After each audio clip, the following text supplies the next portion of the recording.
Hello friends, welcome back to this beautiful subject of product and brand management. In our first session, we talked about the perspective around a product. We also touched upon the reference to the product being a brand, but now I will slightly dwell upon that, but briefly though. But if you would remember, in our first session, we ended up with some examples which we were discussing around how to look at those as products with characteristics, with elements, with a personality, I should say, or a persona that I will focus upon in this discussion. But let me begin with some examples once again and put up a picture in continuation to what we were discussing last time, and then take you forward through the journey. You see, for example, a house. Now, how special a house is for an individual who would have constructed it by himself, with definitely with the help of so many people, who would have been a part of developing it all through, who would have purchased the material for the house, who would have thought of what the spaces should look like, how to go for that. There is a wonderful program on Netflix by Piers Taylor and Caroline Quentin.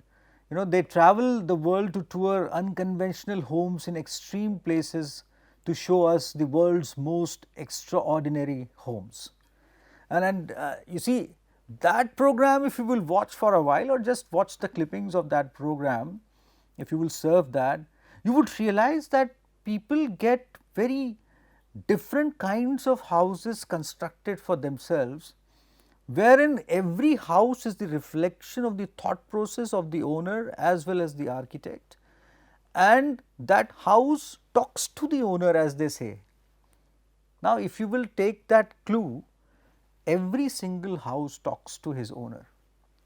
You have, if it is not very unique in terms of the shape and structure, as far as the design or those kind of things go, but in every house, every owner, every person who is living in that house, they have their own favorite spaces, they have their own favorite locations, and that particular corner talks to you.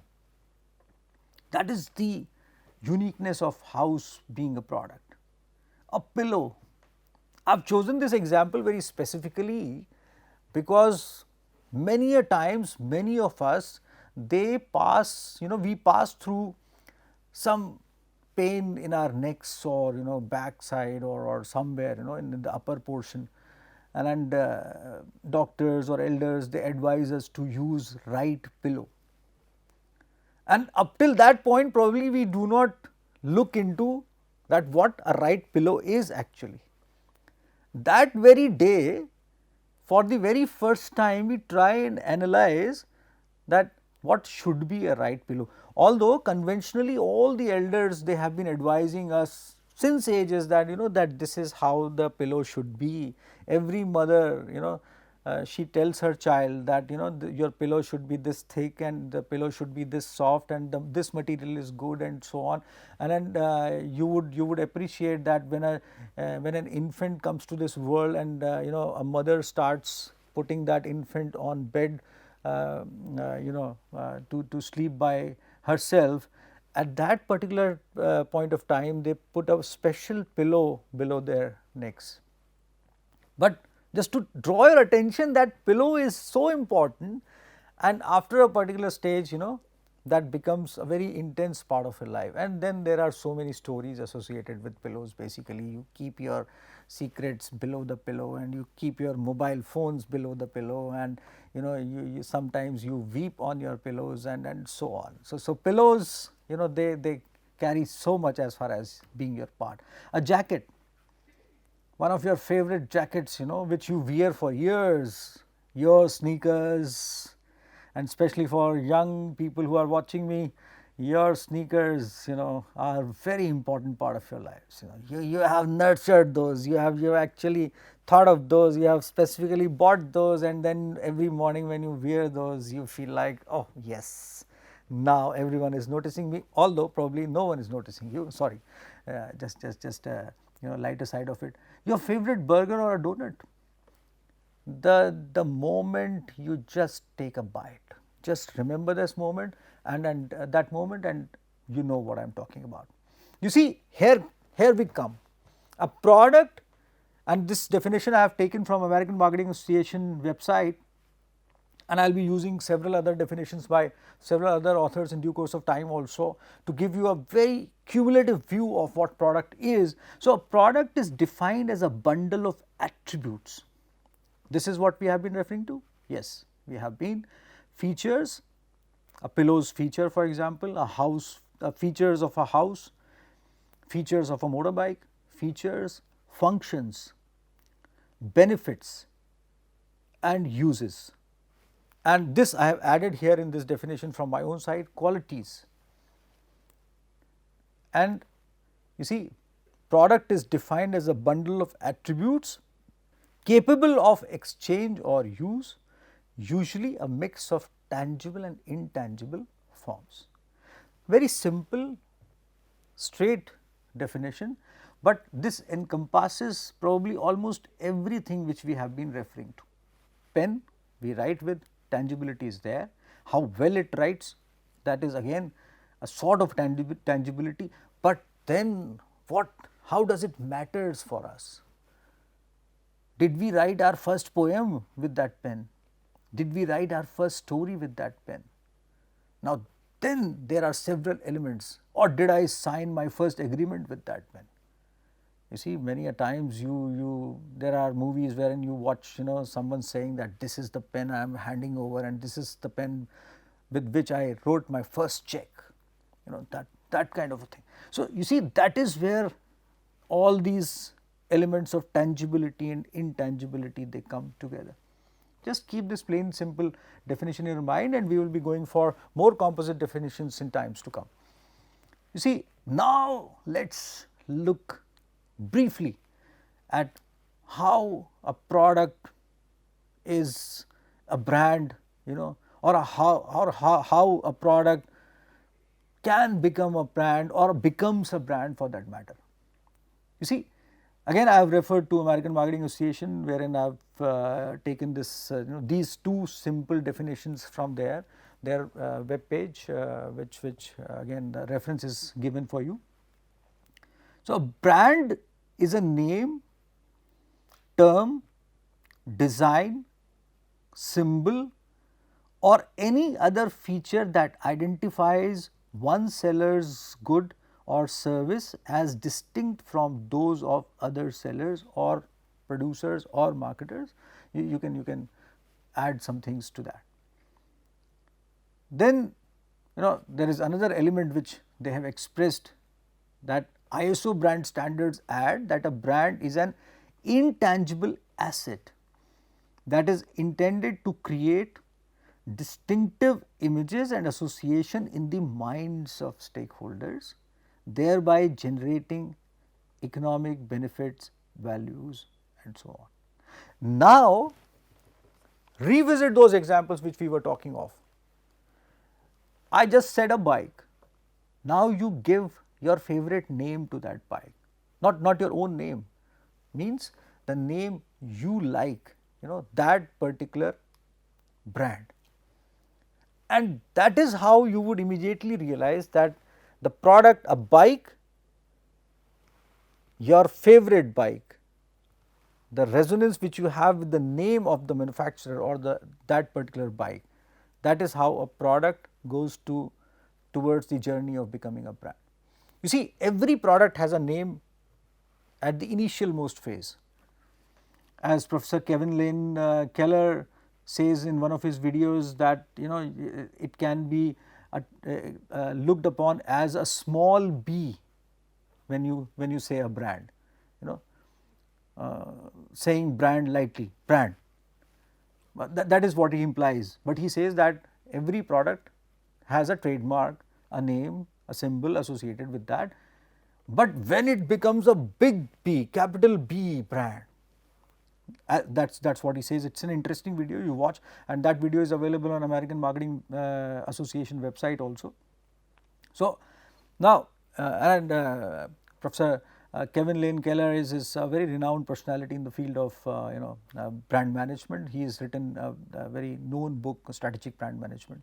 So now you see that particular big B which he is referring to in brand, that is where that product actually in all its entirety, all the intangibility and tangibility is associated with you along with its name, symbol and sign, and that is where a product and a brand comes together.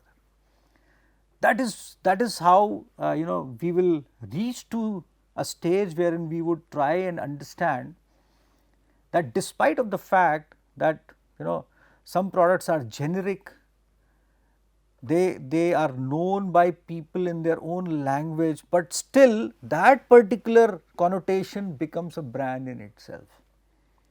For example, a professor who teaches local students is locally so well known. So probably he is not advertising about himself, he is not known in the surrounding cities, but to the benefit of those students from the city, that particular city, they always attend his classes to, for example, to pass a competitive examination and so. And that is why that person who is a teacher is a brand in himself in that particular surrounding area. It is just an example, just a parity which I am trying to build up here. So a search engine when becomes a Google, a mobile phone when becomes an Apple kind of. So that is how this brand journey takes place. We will be talking about this extensively because ultimately every marketer has a dream of taking his or her product to become a brand, an intense part of people's lives. And in the meanwhile, start going through some papers and chapters by eminent authors on brand and branding and so on, and try and look around that how different symbols they connotate with you, they have a connection with you basically. And you see there are some references which I have which I am extending to you, which I will be using in our subsequent discussion in the forthcoming slides. So this slide carries those references of the papers and links which I have referred to in for subsequent discussions, especially on personality. Now you see, when we talk of attributes, elements associated with a product, remember we talked about Barbie last time, and here we are referring to several other names, those symbols, those signs. An element of personality is associated with all those examples, and this we have to understand.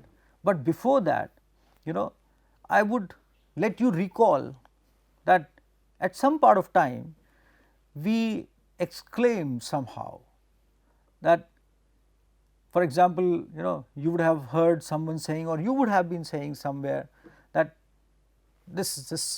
my car is sensitive, this is it's a delicate machine kind of. You are referring to your car as a delicate machine somehow kind of, or you are saying that my pen is very it writes beautifully, it's sensitive, so I use nice surfaces for this pen to write upon. That means you write on, you don't write with that pen on general surfaces basically, your pen nib is sensitive. Someone would have been saying that, especially young children, they always talk like this, when you talk to them, that my toy talks to me, and they give names to those toys basically, that's, for example, a bear. So they say that, this teddy is talking to me. So they communicate with each other, or For example, you are going on a highway with your family, and then your car, gives you a jerk. So you sometimes say that, she's saying something. She wants to take some rest. She wants to take some halt. What we are referring to here, we are talking about characteristics. For example, we talk about some products with a perspective of being lovable, and sometimes we call them beautiful. Sometimes we call them admirable. This book is so admirable. It has earned my admiration because author has expressed, X, Y, Z or whichever way, and I feel that this is true. This book has changed my thought process. So, you see, that expression about a product is related to that product possessing a personality, carrying a personality. We will see what personality is actually in entirety, and you can search for dictionary meaning in the meanwhile. So, but again, that is somehow related to carrying characteristics. So, see, but again I will draw your attention once again towards the thoughts which we shared when I referred to a quote by Mahatma Gandhi and Dr. Sarvepalli Radhakrishnan, wherein we talked about humans. So, here are we talking about products as humans now? We saw that many girls look at Barbie that way somehow. So, you see, as a marketer as well as a customer, one is interested to know the points of parity and differentiation in a product, and that is where personality perspective comes in. For example, there are several similar kinds of pens, but a marketer wants to project his brand or a pen with a point of differentiation, and when he wants to project that differentiation, that product goes towards being a brand, but here the points of differentiation come into being. So, there are existing points of parity which have to be projected as points of difference, and that is the whole struggle is, and that is how I refer to those examples of a car, a house, a pen, a mobile phone, a laptop. Many a times, you see, every person has a special association with his laptop, my machine. And you see, these products have become so personal now that how many times do you let someone else touch your mobile phone? Keep aside, the thought of using your mobile phone, touching your mobile phone. That is an extreme thing which we are actually going through, although it is not the case with me, believe me. But again, you see, I have seen many people, especially for example my daughter, she never lets me touch, let me touch her mobile phone actually. She says, no, don't do this. So, as if that is out of bounds for me basically. That is the association of a user with her product, her personal belonging basically. That is how we can see that. And you see, your laptop carries so many things.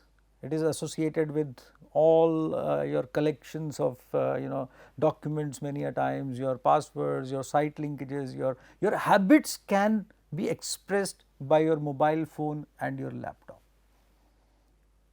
That is how profiling of customers is being done nowadays.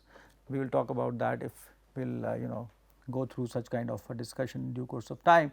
So, just keep these elements in mind, and in the meanwhile let us see what personality refers to. So, personality refers the characteristics or qualities that form an individual's character, and I have already given you the references. You can go through one of those papers which wherein I have already extended you the links, and there are several good papers written on personality, especially in terms of papers written on product design. So that is an area wherein designers have been thinking in terms of product personality at a very larger level, and we marketers, they take a clue from there and build it across for our students. So, then there are theories related to personality. I will not be going into those kind of specific details because then it might be felt as a digression. So, there are several theories related to personality.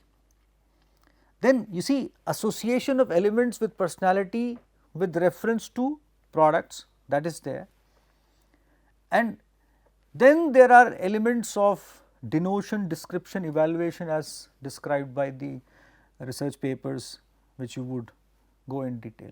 So, these are the aspects which surround personality and specially focus on the word characteristics. Now, let us come back to Barbie. It is a wonderful kind of a narrative which we can go through, especially a product which has carried so many personalities. So you see, Barbie's official birthday is March 9, 1959, the day she was unveiled to the toy industry during New York Toy Fair.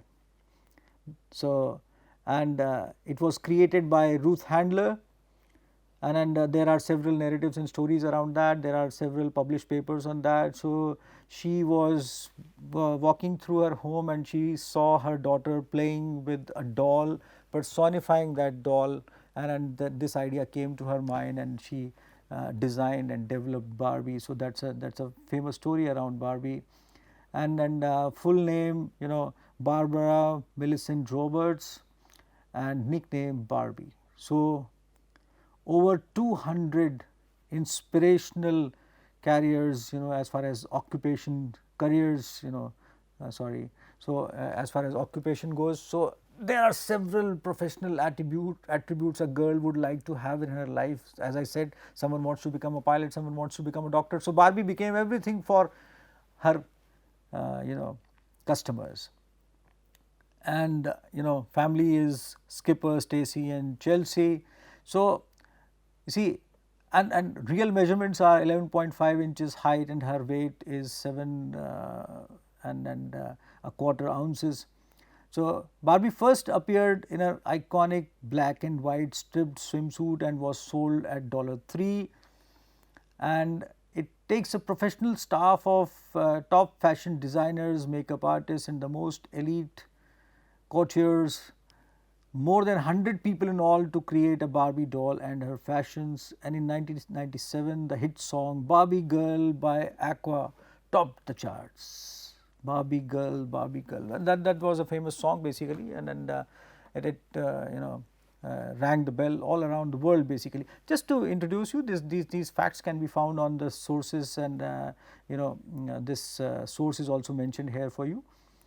Now, you see, Barbie is one of the most popular fashion dolls ever produced and the #1 fashion doll property in the US. More than 100 dolls are sold every minute with a total of 58 million sold annually. Now, this data can be corroborated with the reference. Basically, this site was accessed by us and me and my team, that is yesterday 14th of November 2021. So, that comes from that website. Now, Barbie is sold in 150 countries worldwide and it has products in 45 categories including food, fitness and clothing. Barbie brand has over 99% brand awareness globally. We will be talking about brand awareness to a little length when we would come to this section of the course. And there are over 18 billion minutes of Barbie user generated content created each year. That is the intensity with which Barbie and the personalities associated with Barbie have become the part of our lives, you see. And there are several other products. You may develop the similar kind of a parity in terms of the discussion we are having on personality with one of your own favorite products and list those elements, and you would realize what we are talking about. Now, let us come to persona. It's an interesting paper by Pruitt and Adlin, the persona life cycle, keeping people in mind throughout the product design. So, this talks about revelation, archetype and representation. You see, persona is related to representation basically, how you want yourself to be expressed and seen.